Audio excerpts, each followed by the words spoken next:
Hello and welcome in to another episode of the Fantasy Football Forecast. I'm your host, Trevor Scott, doing a solo episode today where we're going to break down the differences between 8, 10, and 12 team Superflex strategies. So hopefully we'll make this one pretty quick. I've already done mock drafts, so I'm just going to talk through the teams that I drafted, maybe comment on a couple other players, get through these teams pretty quickly, and show you what I think the best strategies are, and maybe look at QB heavy strategies as well in each league. So without further ado, let's get into the 8-team league first. And also, all of these teams were drafted with 3 wide receivers. So I highly recommend either having another flex or a 3 wide receiver setup in your leagues. If you do only have 2 wide receivers and 1 flex, that might be something that you want to talk to your league or your commissioner about, trying to increase the number of players in your starting lineup. So looking at the first setup here, I personally think in 8-team leagues, you can afford to wait at quarterback quite a bit longer than you can in other formats, because you can still get very good players later in the draft. And, of course, you can get a bigger edge too. I mean, look at some of these quarterback combinations that you get, like Stroud and Love, Hurts and Burrow, Allen and Richardson. Like, those are some really good quarterback duos. But for me, right, I got Lamb and Amon-Ra St. That's not really something that's going to happen in very many leagues. And so being able to take advantage of that at the top of your draft, pair that with Saquon Barkley, and I still end up with Kyler Murray, who I have in my top 10, and Goff, who I have in my top 12 or 13, I think is a more effective strategy, and the quarterbacks can still have weekly upside alongside some of these other guys. And so I think the optimal strategy in 8-team Superflex is to wait at least a little bit and maybe strike when the iron's hot at quarterback with value, right? So looking at the team, right, I took Lamb at 5 overall. I'm not sure he's going to get there, right? And, if he hadn't, maybe I would have gone with Tyreek Hill instead. But assuming a couple quarterbacks go in the first few picks, I think the optimal spot at 5, or the optimal pick at 5, would be to take one of these wide receivers up at the top here. And then you look, quarterbacks, 3 of the receivers went, and I still end up with Amon-Ra St. who I have in my top 5 wide receivers. I actually have him third. So I get my number 1 and my number 3 wide receiver. That is just an excellent way to start any of your drafts, if possible. And coming back around, right, I got Saquon Barkley. So set myself up for a hero RB strategy, right, with doing that. Even though it's a 3rd-round pick, still get my number 4 running back, still get somebody in tier 2. And as you can see, in an 8-team league, all these guys get pushed down so much. I mean, I got Devon Achane in round 6, which feels incredible. I mean, and in 8-team league too, I'm much more inclined to pick somebody like Achane, because you're really shooting for upside in 8-team leagues, right? Everybody's team is going to be stacked. So if you can get an edge, right, and Achane is going to stay healthy, and he's going to actually take over as the 1A to Mostert's 1B this year, there's a chance that he could be a top 5 running back because of how efficient he is on the ground. So taking a shot on somebody like that, because you can see there's some good players, right? Mike Evans and Deebo Samuel, could have picked one of them for my flex spot, but taking a shot on somebody who has even more upside than those players is something that I recommend also in an 8-team league. So getting down a little lower, if you watched our tight end video earlier in the week, I love Evan Engram. I have him as my tight end 5. I get him in the 10th round here. That seems like a slam dunk value. I really like getting Engram in the middle rounds here, and getting him at 10 is just an awesome value for me. I'm very excited to have that. And right, I did talk about that tier of tight ends where it kind of ends after 7 for me, after George Kittle. So getting in on Engram at this pick when Kittle was still also on the board, I think is kind of when I am looking to do that within the draft, as the picks kind of come off. You see Pitts go in round 7. I don't get that. I don't think that should be the case. And you're able to wait multiple additional rounds to get one of these guys. So if you're in the middle of the draft, it is a little easier to react. Like say Engram or Kittle had gotten picked in one of those 3 picks before. And, you want to get one of them around before maybe.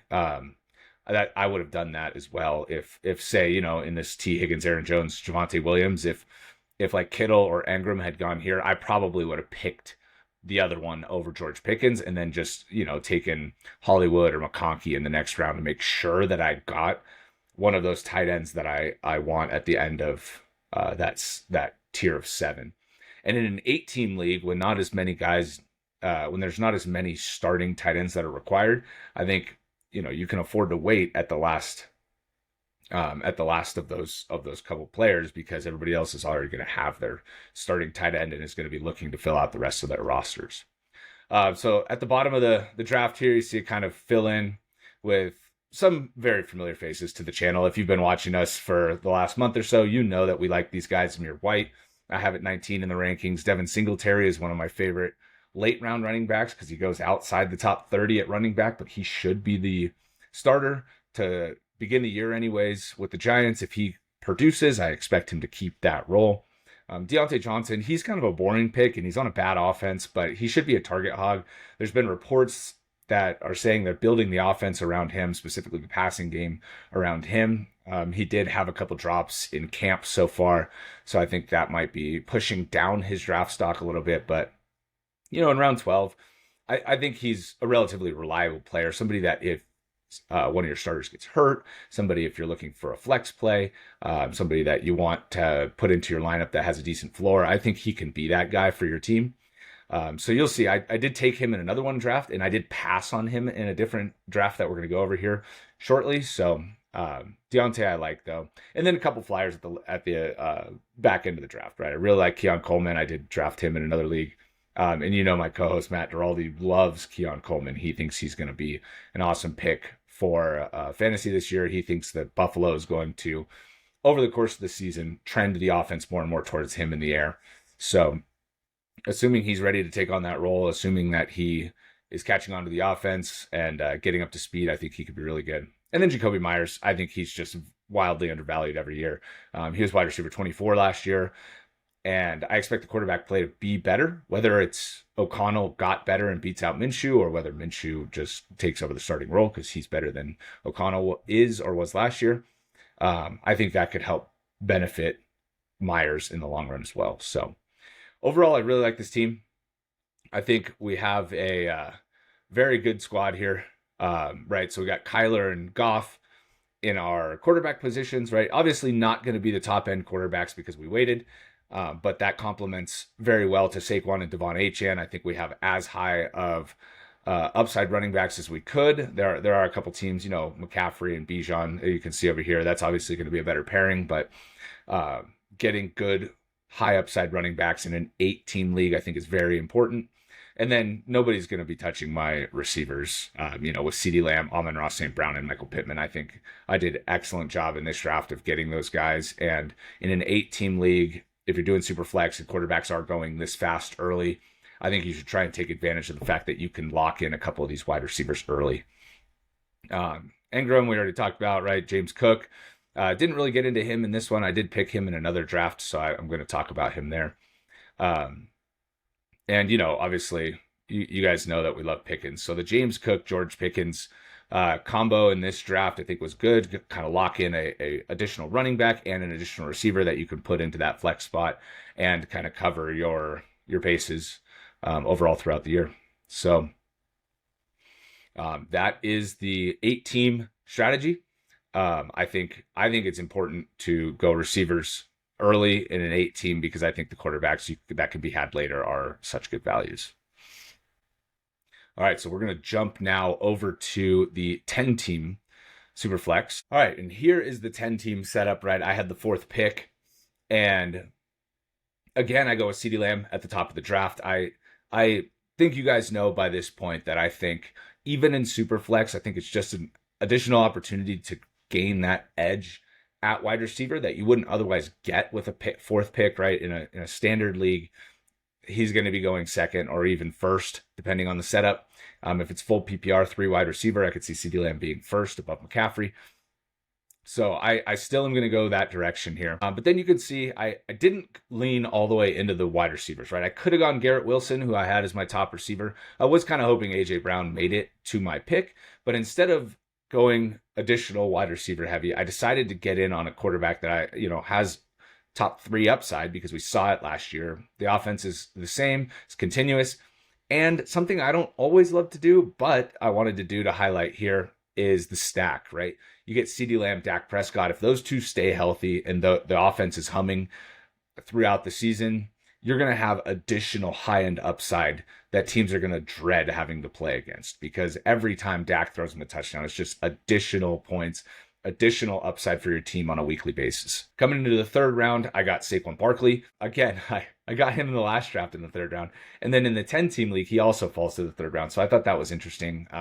That was aided in this draft by Gibbs and Taylor going in front of him. So I don't know if I would have gone with Taylor specifically. I would pick Gibbs in this spot. But I think Gibbs on Sleeper in particular is like locked in as the number 4 running back. He goes above these guys pretty consistently, and I understand why. You know, he's got all the upside in the world. If they do continue to give him 15 touches a game like he was getting from week 10 on last season, he's gonna blow up. So he's definitely somebody that you should want to target, and somebody that I look pretty equitably to with Saquon Barkley. But I was very happy here, and right, this is a different build than I think that we've seen maybe in a lot of the drafts that we've done, because this is kind of the studs at each position, right? You have CeeDee Lamb, who's like your top receiver, Dak Prescott, who's your top quarterback, and then Saquon, who's your top running back, right? And then you can kind of fill in the rest of your roster, and you don't have to go in any specific direction after you start your draft this way, right? If you start receiver, you kind of have to pick a different different position. If you start running back, you kind of have to go to a different position. If you pick 2 quarterbacks in your first 3 picks, obviously you're not going to be picking quarterback for a long time. But going 1-1-1 really opens up the possibilities that you're afforded as your draft moves on. And so I think you can see here too how I did the rest of the way, right? I went receiver. I got Mike Evans, who is my number 14 receiver currently. I do think I like Pittman over Evans. I know that there's concerns about Anthony Richardson having targeted Josh Downs about the same as Pittman, but I don't think that's going to be the offense going into this year. So I still really do like Pittman, but I will definitely take Evans as my number 2. I think he's one of the most consistent receivers in the league, and he has touchdown upside as well, which is something, you know, when you can bank 1,000 yards, 1,100 yards, and 8 touchdowns. I don't know if you can bank 8 touchdowns, but he's beat that 3 of the last 4 years. So, you know, I think Evans is a very good pick, very solid pick in round 4, especially in a 10-team Superflex. And then DJ Moore, part of the reason I took him in this mock is I do want to talk about the deal he just got. He just got a massive 4-year deal that included $83 million in guarantees. They are going to get him the ball. He is going to be the number 1. I think that locks in any doubt anybody was having. And, you know, Matt is pushing him down the board, and I don't think that should be the case anymore. I think DJ Moore is in a unique position to get a ton of work, and I really like him as a mid-round receiver now. I have him at 16. I might have to push him up a few spots after this news. And so going down another round, right? We're looking at James Cook here. And I think in the 6th round of a Superflex as my second running back, that is somebody that has a lot of upside.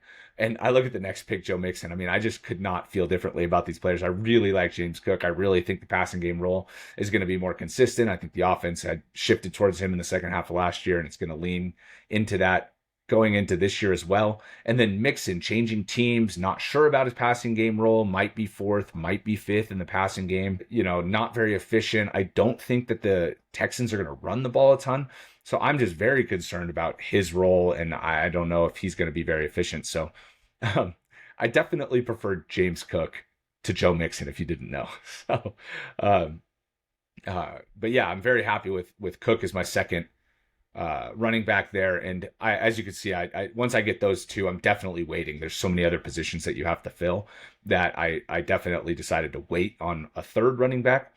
But looking down to my next pick, I did decide in a 10-team league to lock in Kirk Cousins in round 7. I did get criticized for waiting. The last time I waited on Cousins, I still ended up getting him in the 8th round, but instead of going with one of these players that could have filled in my flex, like Amari Cooper is probably who I would have picked there if I had gone with a flex player.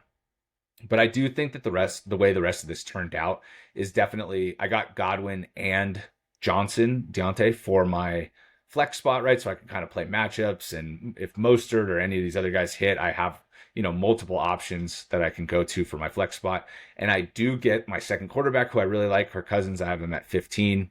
In Superflex specifically, I really feel like his floor is very good. He should be a top 12 quarterback. New team, but still really good weapons around him. And then George Kittle, right? Engram, I did get a little lucky with the Kittle pick because Engram went earlier in the round and Team 6 didn't have a tight end yet. So they easily could have taken Kittle there. And then I kind of would have been scrambling at tight end a little bit. Maybe would have had to take Ferguson in round 9, basically. But it worked out for me. I really like getting Kittle, and that's the drop off I talk about, right? Once Engram goes, you're basically on the clock to make sure that you get Kittle. Or if Kittle goes, you're on the clock to make sure you get Engram. Otherwise, you're going to be in a weird spot drafting tight end. You're going to either feel like you have to reach, or you're going to wait too long and end up with somebody like Cole Kmet. So, tight end is very tricky once you get to this round, and you need to play your draft boards when you're watching for tight end at this range. Then I talked about my flex spots. So couple shots here, and then got Baker as my third quarterback. Baker's going to go before that, right? Like you see after round 7 here. I mean, there's only 2 quarterbacks taken in the whole draft. That's not going to happen in your Superflex leagues. I wish Sleeper would fix that in their algorithm of how the picks go. But so instead of Baker, maybe picture Derek Carr there. All right, so let's jump over now to the 12-team league, and we did keep it 3 wide receivers for this league. It's pretty deep in into the depths of the overall player pool here towards the end of the draft. You'll see some new names here that we haven't put on the screen yet. But I do want to highlight here, right? I took the 6th pick, and I did decide to move away in a 12-team league from drafting CeeDee Lamb. At pick 6, I think that this top 5 quarterback tier is worth getting if you can, right? If all of them had gone, I would have gone McCaffrey probably, maybe Lamb, but I think if you can get one of these top 5 quarterbacks in a 12-team league, that is worth it. So if you have a top 5 pick, I definitely think you should be investing in one of the top 5 quarterbacks. And if one of them falls outside of that, you should definitely be trying to get one of them. So I took Stroud at 6. I feel really good about that. And I think, getting a strong starter at quarterback is going to be the best way to go in a 12-team league, right? Because the replacement value at quarterback drops so much, especially after 20. I feel like it just really, really starts to get pulled down. And so let's see how the rest of the team turned out here, right? So I end up with Garrett Wilson in round 2. Love that pick. I have him as my wide receiver 7. And Chris Olave, was very happy to get him. I recently pushed him over Devontae Adams for my wide receiver 9. So I think that my values here at wide receiver, after having passed on Lamb, ended up very good as my number 1 and my number 2 for this team, considering I have Stroud. So obviously missed on Kelsey. That would have been a consideration had he made it to my 3rd round pick. In 12-team leagues, I think that top end tight end is even that much more valuable, right? Because the tier, or the drop off at tight end kind of happens at 9, right? If you want, obviously at 7 is the guys I want, but then 8 and 9 Pitts, and who normally goes above some of those guys, Pitts. And I think I would still be okay if I had Ferguson at tight end. But after that, once you get to Njoku, Bowers, Hawkinson, Goddard, like those guys have so many question marks that if you are able to secure one of the top end tight ends in a 12-team league, I think that's even more valuable. So unfortunately, I didn't do that here.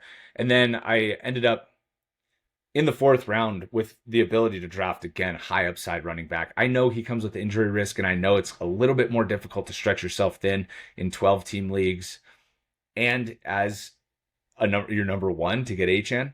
So I'm not sure I'm stoked on that pick, but I will say that gives me a high-end element to my starting lineup when he is healthy on every given week basis, right? So I do like the fact that I was able to get him here. Maybe I could have gone London and then ended up with James Cook in the next round, but I think highlighting him here was worth it for this build. And then I end up with Nico Collins. I did take Nico Collins over DJ Moore, which I had already taken DJ Moore in one of these mocks, so I went with Collins just to give a new talking point for this draft. I probably in a real draft would have taken DJ Moore in the 5th there. But Nico Collins, obviously love the Texans offense. I think that Nico is likely to be the best of the three. I do have him slightly over Stephon Diggs, even though Diggs went a little before him in this draft. So I think between those two, my preference is if I'm waiting on the Texans receivers, I want to take the second one. So if Nico had gone at 501, I wouldn't have had any problem taking Diggs at 5'6", right? So that's my approach to those two Texans wide receivers. Obviously, Tank Dell's going quite a bit after them. So, you see him down here at 7'3". So if you do want to wait multiple rounds to get in on that passing offense, Tank Dell is your guy.